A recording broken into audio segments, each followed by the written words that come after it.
Ô Fábio, até nesse aspecto, né? Muita gente tem falado que a China está jogando com o tempo também agora, né? Tem essa coisa de não se curvar, de não fazer acordo para deixar mesmo o Donald Trump nessa situação complicada internamente, né? Por mais que isso penalize a economia chinesa, né? Que a gente já está vendo, né? Desaceleração, a gente já está vendo algumas fábricas ali diminuindo o ritmo da atividade, as exportações, enfim. A China tem gordura para queimar até esperar esse movimento aí de Donald Trump. E aí, o Trump também teria gordura. A gente está na temporada de resultados, né? Muito disso a gente já está vendo, inclusive nesse primeiro trimestre. Olha, Felipe, o tempo joga no curto prazo a favor da China, no longo prazo a favor dos Estados Unidos. Por isso que o Trump modera o discurso dele mais para trazer os aliados para perto do que trazer a própria China. A gente sabe que os balões de ensaio que ele joga estamos conversando com a China, é balão de ensaio, porque do outro lado o chinês está falando, não estamos conversando com ninguém. Porém, o chinês, por ter mais densidade e ser uma ditadura, ele vai deixar o povo sangrar e que se dane. O problema é o longo prazo, porque não tem comprador final. O mundo não vai comprar da China. O mundo não tem a capacidade de manter isso. E por mais que o chinês desvalorize a moeda de pouco em pouco, o resto do mundo não aguenta. A gente viu segunda-feira, quando o euro bateu 1,15, a Lagarde já veio na imprensa falando, esse euro está errado. Por quê? Porque quebra a Europa. Então, no curto prazo, joga contra os Estados Unidos, porque a hora que explodir um dado de desemprego e atividade ruim, com esses juros que o Fed não vai cortar tão cedo, porque a inflação ali ainda preocupa com o repasse tarifário, os Estados Unidos, por ser uma democracia e ter que prestar contas, vai ficar mais vulnerável. Só que nesse tempo, a China vai ter muito mais dificuldade, inclusive porque as pessoas esquecem. Desde o Covid, quem está achatado é a China, não é o resto do mundo. Ela não conseguiu se recuperar, mesmo injetando trilhões na economia, porque falta confiança. A gente já discutiu aqui várias vezes com o Van Dijk, inclusive, sobre a mudança de postura do chinês, o medo de gastar, por todo o problema que eles tiveram no mercado imobiliário. Então, no curto prazo, é ruim para os Estados Unidos. No médio e longo prazo, a ferida maior vai ficar com a China. Ô Van Dijk, você foi citado, né? E claro que eu ia passar a palavra para você para ouvir essa percepção também. Essa gordura da China aí, como o Fábio estava falando, né? No longo prazo acaba sendo um pouco mais prejudicial. A economia americana é muito maior e muito mais robusta do que a economia chinesa, né? A gente não pode deixar de levar isso em consideração. E o poder aquisitivo do americano é infinitamente maior, 80% poder aquisitivo, 80% maior do que o poder aquisitivo do chinês. Então, o que acontece? Obviamente que os americanos vão gritar, vão bater o pé, vão fazer aquele escândalo de criança, porque eles estão acostumados a consumir muito mais do que eles teriam capacidade de consumir se não fosse pela China, né? E se não fosse pelo endividamento. Agora, no final das contas, vai aumentar a inflação, vai ser esse, a resultante vai ser esse, o Donald Trump vai ser apertado por todos os lados, a gente não vai ter queda de taxa de juros, como o Fábio falou, periga vir uma inflação bastante mais elevada se esse negócio demorar mais do que 2 meses, e o Fed tenha que se posicionar aumentando a taxa de juros. Isso aí seria muito ruim, o que empurraria a economia americana para uma recessão. Já existem bancos que calculam a chance de uma recessão esse ano acima de 50%, alguns até acima de 60%.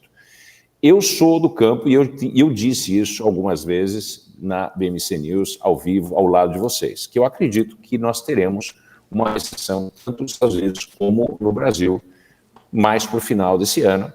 Uma recessão leve, mas uma recessão de qualquer maneira, porque a produção industrial já começa a mostrar sinais de fadiga e existe uma grande problemática com os preços desses ativos. Não é possível, mas é muito difícil empregar as pessoas, não existem pessoas qualificadas à disposição, né? E então nós temos um problema duplo, que é uma queda na produção industrial e, ao mesmo tempo, a gente começa a mostrar a inflação sendo muito resiliente, o que acaba levando a gente na direção de uma estagflação.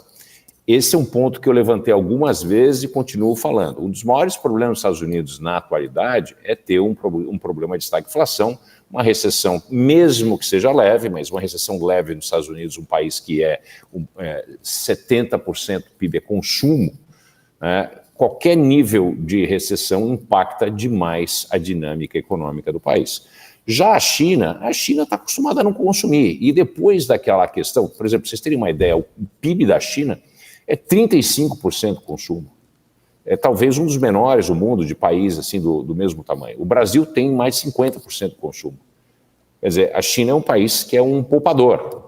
Só que ele não tem mais lugar, não existem mercados capitais, não existe liquidez na China, não tem onde colocar o dinheiro. Antigamente, eles colocavam dinheiro em real estate. Houve uma queda brutal no preço, houve uma bolha que explodiu. Algumas pessoas calculam a quantidade de casas, né, para serem vividas, acima de 1 bilhão de casas disponíveis, quer dizer, mais de toda a população da China caberia nas casas que já foram construídas. E com isso, nós temos uma queda precipícia que tem sido, vamos dizer assim, atenuada por intervenções do governo, mas a China se encontra na lona, né? Está nas cordas, próximo a cair e beijar a lona. Quer dizer, o que vai fazer agora? Vai exportar carro elétrico para o mundo inteiro se voltando contra os carros elétricos da China?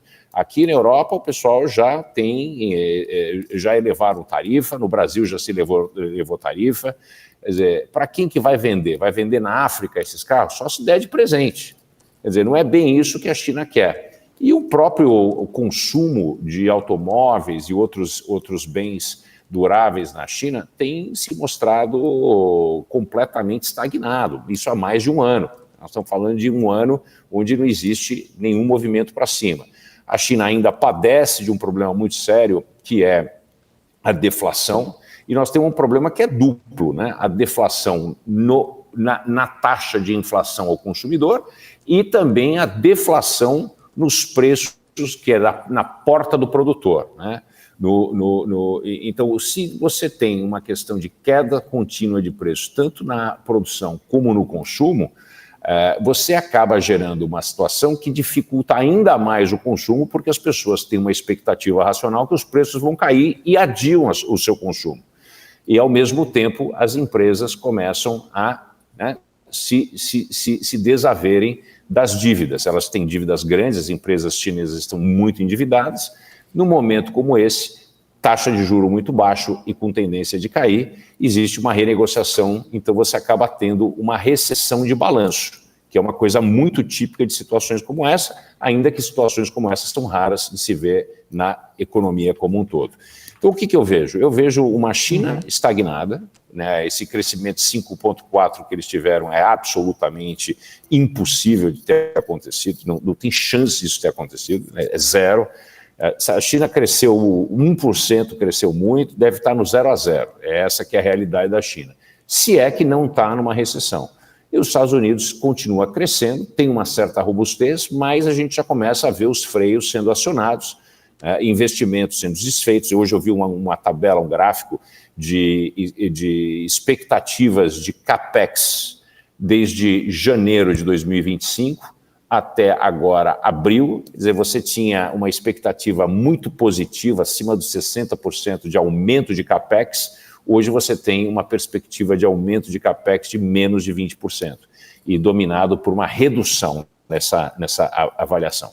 Então, isso mostra que as perspectivas e as expectativas dos Estados Unidos também não andam nada bem.